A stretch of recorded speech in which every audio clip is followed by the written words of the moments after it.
Fala, meus amigos. Primeiramente, rapaziada, deixa eu começar falando com vocês aqui sobre Antônio Carlos Teixeira, o presidente Tonião. Eu preciso aqui falar algo que me chamou muito a atenção. O Tonião, na entrevista lá para a Rádio Clube, né, ele falou sobre os jogadores quererem jogar no clube do Remo. E ele disse que só vai jogar no Remo quem tiver vontade de jogar pelo clube. O Remo não vai mais se render a jogador, não vai mais se render a empresário. No Remo só vai jogar aqueles que querem. Aqueles que querem honrar o manto, que querem lutar para estarem, né, de fato, nesse momento que o clube vem vivendo. E, gente, vocês lembram o que eu sempre falei aqui no canal?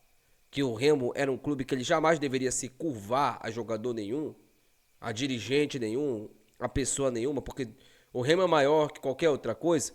Era disso que eu falava. O Tonião, por mais que a gente tenha as críticas a ele, e a minha crítica principal ao Tonião, desde quando ele assumiu o clube do Remo, é o fato dele não aparecer para dar explicações, e ele precisa entender que ele não é mais um dirigente do Remo, ele é o presidente do clube, ele é o mandatário máximo e ele tem que vir para dar explicações. Mas tirando isso, cara, o Tonião, ele é um cara que ele não vendeu ilusão pra gente. Isso aí é uma coisa que nós temos que falar aqui. Em nenhum momento o Tonião falou, olha, eu vou trazer tal jogador aqui, eu vou contratar tal pessoa ali, eu vou fazer isso aqui. Não. Ele sempre disse, na medida do possível, vamos buscar os nossos objetivos. Mas sempre com o pé no chão. Preste atenção nessa fala dele aqui, que eu acho bem interessante, referente aos planos do acesso, tá? E eu vou dizer pra vocês por que eu cheguei nessa conclusão. Rapaz, estou pensando já em uma Libertadores. Tem que pensar grande, mas sempre com os pés no chão. Lógico, é uma brincadeira verdadeira, mas a gente sempre tem que pensar grande. Se hoje estamos brigando para subir para a Série A, se Deus quiser, vamos conseguir o nosso acesso e veremos os próximos passos. Tonião sobre os planos do Remo, né, em caso de acesso. E, cara, se o clube do Remo conseguir fazer um planejamento bom, como por exemplo o Mirassol conseguiu nessa temporada, e o Remo fizer uma Série A inicialmente tranquila, como ele sempre fala aqui, os pés no chão, e o Remo estiver ali lutando por uma vaga na Libertadores, ele vai ter que lutar até o fim. Essa camisa aqui ela é centenária, ela é histórica. Esse clube aqui, ele já foi protagonista. Você, Mucurento, né, que inclusive hoje foi lá pra frente da sede lá, chorar lá pro Aguilera, presta atenção numa coisa que eu vou te falar aqui agora. Vocês ano que vem vão estar na Série C. Independente se o Remo subir ou não. Vocês é certeza que estarão na Série C ano que vem. Ano que vem vai acontecer simplesmente o que acontecia na década de 80, o que acontecia na década de 90, o que acontecia na década de 70, antes de destruírem o Remo. Era isso aí. Vocês e a Tuna e o Remo um patamar mais alto, mais elevado. O Remo sempre foi protagonista no Norte. Sempre. Sempre. Tá? Sempre. Então, vocês que estão agora chorando lá na sede lá, entendam uma coisa. O ano que vem, ele vai voltar ao normal. As coisas voltarão ao normal. O Remo lá em cima, no ápice, no auge. E vocês lutando com a Tuna, com Barra, com o Anápolis, Floresta, né, G. Beckman? Floresta. Esses outros times aí. Então, meus amigos, isso não é soberba, tá? É só falando pra vocês que a história sempre foi assim. Voltando a falar sobre o nosso querido Antônio Carlos Teixeira, ele tá falando aqui simplesmente sobre não vender ilusão pro torcedor e o torcedor entender que se a gente estiver brigando, como a gente tá brigando agora pelo acesso, a gente tem que sim lutar até o fim, por que não? Para disputar a primeira Libertadores da história do Remo. Eu, sinceramente, se o clube do Remo permanecer na Série A e conseguir beliscar uma vaguinha ali na Sul-Americana, para mim, o objetivo da temporada foi alcançado. Nós estamos voltando para uma Série A, caso a gente suba, claro, né? Sempre ainda é uma hipótese, mas se Deus quiser vai se tornar uma realidade.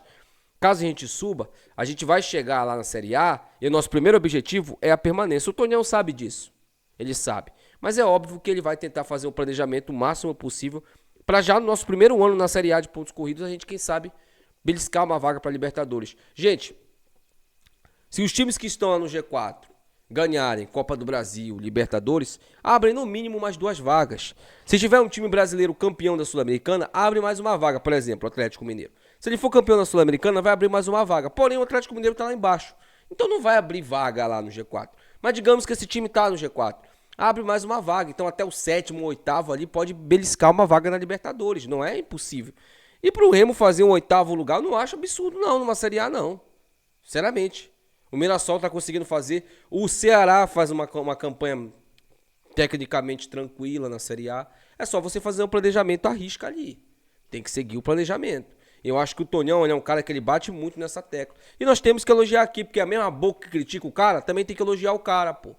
Eu sou assim. Por isso que esse canal tem o sucesso que ele tem. Porque eu não tenho problema nenhum de vir aqui elogiar o cara. Não tem problema nenhum de vir aqui e falar que ele merece elogio. E ele merece elogio, pô. O trabalho é excelente. Nós estamos subindo para uma Série A, sem dívida, sem problemas financeiros. O trabalho dele é excelente, pô. Outra coisa, não é um presidente fracassado, perdedor, que tem um pensamento perdedor, não, pô. A minha crítica principal ao Antônio Carlos Teixeira é o seguinte: Tonhão, apareça mais, explique mais pro torcedor. Eu sei que você não gosta, eu sei que você se comporta ainda como um vice-presidente, como alguém ali que não precisava muito aparecer para dar explicação. Mas hoje você é o presidente do maior clube da Amazônia, você tem que aparecer para falar. Você tem que aparecer para dar explicação pro torcedor, até porque o torcedor do Remo é grande, né?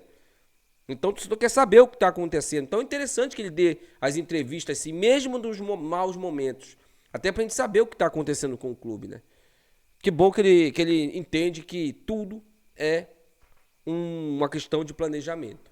E tem que ter o planejamento, sim. Apesar do início do Tonhão no Remo ter sido um início muito ruim, né? Lembrando, a gente fez um primeiro semestre muito ruim, fez um início de segundo semestre abaixo também, mas no final deu tudo certo, a gente conseguiu o acesso. E essa temporada dele é excelente, pô. É excelente. O Remo foi campeão paraense, chegou pelo menos na segunda fase da Copa do Brasil. A Copa Verde ali foi uma questão à parte, mas eu sinceramente não trocaria o título da Copa Verde pelo acesso para a Série A, não sou maluco, né? Tanto é que o campeão da Copa Verde, o super time, foi rebaixado com pelo menos umas 10 rodadas de antecedência. Então aquela Copa Verde ela enganou muita gente, né? Só não enganou a gente, a verdade é essa. Mas sim, a gente teve uma temporada boa, fomos campeões paraenses e agora estamos aí na 3ª posição do Campeonato Brasileiro, faltando 4 rodadas, com chances grandes de conquistar o acesso. Rapaziada, deixa eu falar um pouco aqui sobre o Diego Hernandes, tá? O clube do Remo já sabe quanto deverá desembolsar para conseguir o hermanito Diego Hernandes. O Botafogo já colocou ali o preço do Hernandes fixado em 12 milhões de reais. Se o clube do Remo quiser, ao final do contrato do Diego Hernandes, tê-lo em definitivo, o clube do Remo vai ter que desembolsar 12 milhões de reais. No início, eu achava até que era um valor alto e que era uma grana que, assim, era loucura gastar esse dinheiro e tal. Mas se o clube do Remo, porventura, tiver essa grana sobrando, tiver alguém querendo investir no Diego Hernandes, eu acho que vale a pena, tá? Porque o clube do Remo pode conseguir vender esse jogador muito mais caro que isso. Mesmo ele estando com 25 anos, se eu não estou enganado. O Diego Hernandes, ele tem mercado na Europa ainda. Ele tem mercado no Oriente Médio. Ele tem mercado, ele é um jogador que tem várias qualidades. Uma delas é bater na bola parada. Ele é o jogador que tem mais aproveitamento de bola parada nas séries A e B. Olha só como o nosso time é cheio de destaques, né? Individuais. Ele é um jogador que tem um melhor aproveitamento. É um jogador que 12 milhões hoje para o Remo é muita grana. Mas numa Série A não é. E pode aparecer algum investidor aí. Olha, eu vou pagar esse valor aí, mas eu quero 50% de uma futura venda. Meu amigo, faz negócio. Faz negócio. Porque é um jogador que pode render sim. Ele tem várias qualidades individuais. E se ele se destacando numa Série A, o Remo vende tranquilamente por uns 10 milhões de euros, tá? Que vai ali na casa dos 60 milhões de reais. Aí o Remo pegando metade desse valor, meu amigo. O Remo não gastou nada. Digamos que aconteça hipoteticamente isso. Isso acontece muito no futebol, tá? acontece no Grêmio, no Internacional. Digamos que aconteça, o cara chegou, ó, seguinte, vou comprar o Diego Hernandes. Vou pagar os 12 milhões que o Botafogo tá pedindo. Mas 50% do valor dele, 60% do valor dele é meu. O Remo não vai gastar nada, gente. Ainda vai ter um jogador com a qualidade que ele tem, jogando ainda no clube, e quem sabe tendo ali uma condição, uma projeção maior. E o Diego Hernandes é um jogador de Série A, tá? Ele é um jogador de nível de Série A. Ele, Pedro Rocha, são jogadores de nível de Série A, que dá sim pra gente ter numa Série A. Não é pra ter o time todo. Eu acho que o meio de campo do Remo tem que ser todo reformulado. O meio de campo do clube do Remo tem que ser todo reformulado. Mas o Diego Hernandes, ele é sim um jogador de Série A. Eu tenho certeza disso pela qualidade individual desse menino. Então, se acontecesse isso, um investidor chegasse, olha, tô pagando aqui 12 milhões, mas eu quero essa porcentagem aqui do Diego Hernandes. Faz o negócio, meu amigo. Digamos que vende ele por 8 milhões de euros, que é uma bagatela lá na Europa. Vendeu ele por 8 milhões de euros, faturou ali uns 50 milhões. Aí digamos que o Remo tem direito ali a 40%, por ser vitrine. 40% desse valor ali é quase 20 milhões de reais. Meu amigo, de graça, totalmente de graça. Mas é óbvio que isso aí é apenas uma loucura mental da minha cabeça, tá? Não tô dizendo que tá acontecendo isso. Tomara que aconteça, tomara que algum investidor aí que queira investir no clube do Remo, queira investir no jogador, esteja assistindo esse vídeo e queira comprar o Diego Hernandes, porque vale a pena. É um jogador que tem muita qualidade e o Guto Ferreira conseguiu potencializar ele. Aliás, o Guto Ferreira tem que ser tratado como unanimidade para o ano que vem. Já é tratado, né? Na verdade é essa. Ninguém nem fala sobre a saída dele. Mesmo que o Remo não consiga o acesso, ele vai ficar para o ano que vem. Mas é um treinador que numa Série A também, com um bom time, ele consegue fazer um trabalho bom, que pelo menos mantenha o Remo na Série A do outro ano. O Remo tem que fazer isso, gente. O Remo tem que fazer isso. Tem que ir se reestruturando, buscando a sua melhor condição para competir. Vai chegar um tempo ser igual ao Fortaleza. Fortaleza está caindo, mas eu não tenho dúvidas de que no ano que vem sobe. Eu não tenho dúvidas. Claro que a receita vai diminuir, é óbvio. E, inclusive, o Remo tem que olhar para esse time do Fortaleza, tá? Tem muito bom jogador lá, que está sendo rebaixado, que o Remo pode até, em caso de acesso, tentar emprestar do Fortaleza por uma temporada. O Fortaleza subiu, aí o Remo devolve o jogador. É um tempo que o Remo também precisa até para assimilar ali, né, uma condição financeira. Mas seria interessante, tá? Seria interessante o Remo olhar para esse time do Fortaleza aí, que não é um time ruim. Teve muitos erros, bagunças internas, bagunças ali no planejamento, mas é longe de ser um time cheio de jogadores descartáveis. Deixa aí nos comentários, quero saber a opinião de vocês, tá? Sobre o Hernandes, sobre o Tonhão. Deixa aí nos comentários aí. Até o próximo vídeo. Tchau.